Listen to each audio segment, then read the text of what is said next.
Hello, and welcome to another edition of Takeaway Tuesday. I'm really excited for this edition today. We have a guest with us, Kim Madden, who is a trainer and child forensic interview specialist with the NCAC here.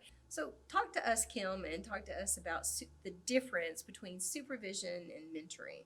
Okay, well, there's some overlapping features to be sure. So, both of them, obviously, it's a relationship. It may be a group supervision, a group mentoring, but it's a relationship between ideally a much more experienced forensic interviewer and someone who has just completed training or who hasn't been interviewing for very long. Probably one of the key differences is that supervisors often do have an evaluative role, so they may also at the workplace be in charge of performance evaluations.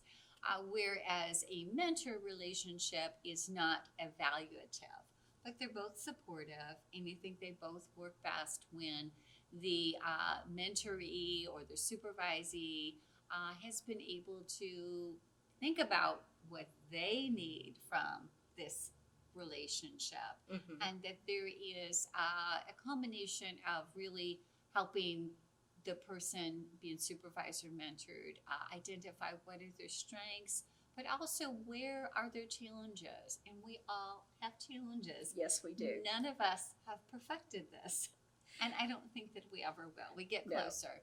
So, in having a person that really helps along with that process, Mm-hmm. and maybe provides learning opportunities again within that relationship. So, somebody to discuss cases with, to sit down and watch an interview with, maybe role play a particularly challenging interaction.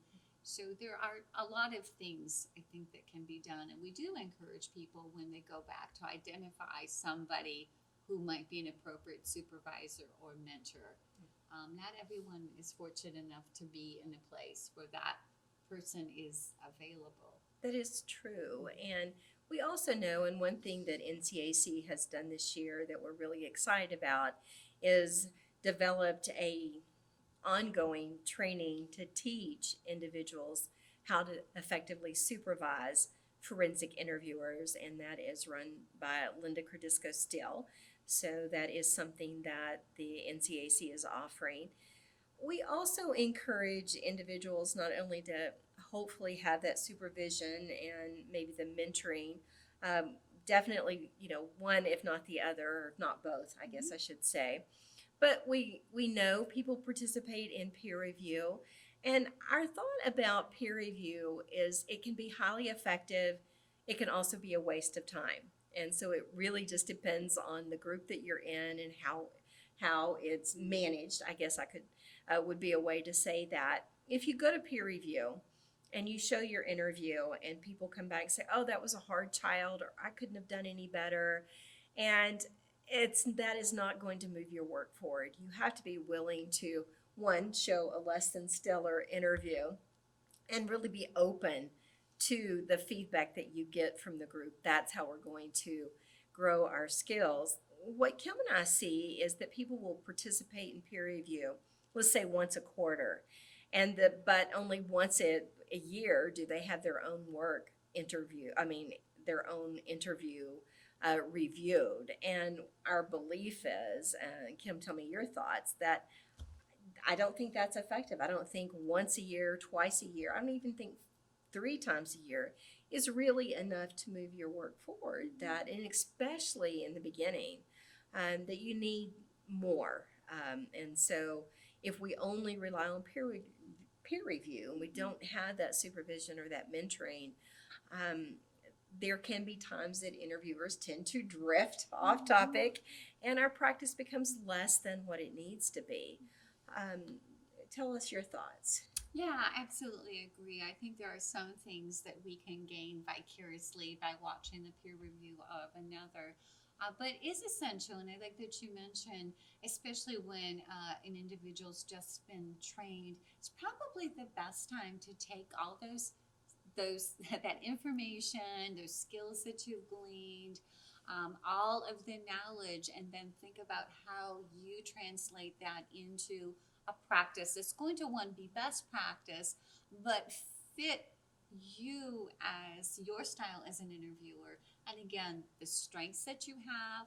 We really think that people bring things from prior professions that are definite strengths, but there can also be some liabilities as well. They can. And again, just thinking about and thinking about a plan. Okay, so these are challenges for me.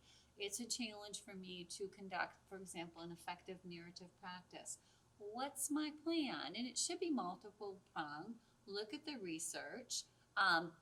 Maybe observe a forensic interview, different narrative practices, and specifically work on that with, again, either a supervisor or a mentor who can give you some specific pointers along the way. So perfect. And what we want to encourage all of you, you're out there, you're doing really great work, and it's hard work.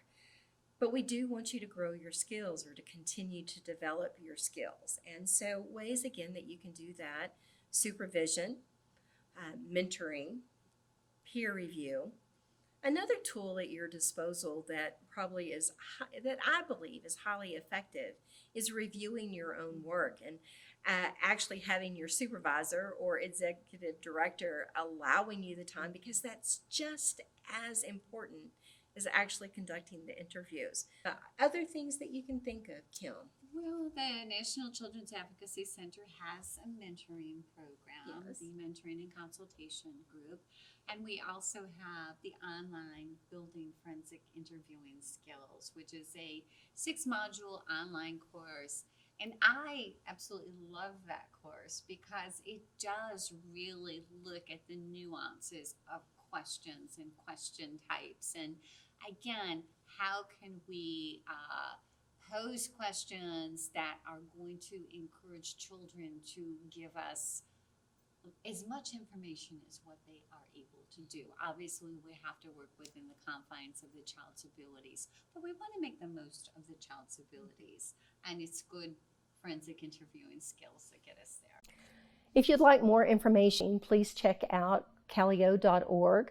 Also look at the NCAC Virtual Training Center for different webinars and seminars that have been recorded with experts in the field. And as always, if you have any questions or comments, please email me at the link below. Thanks and have a great day.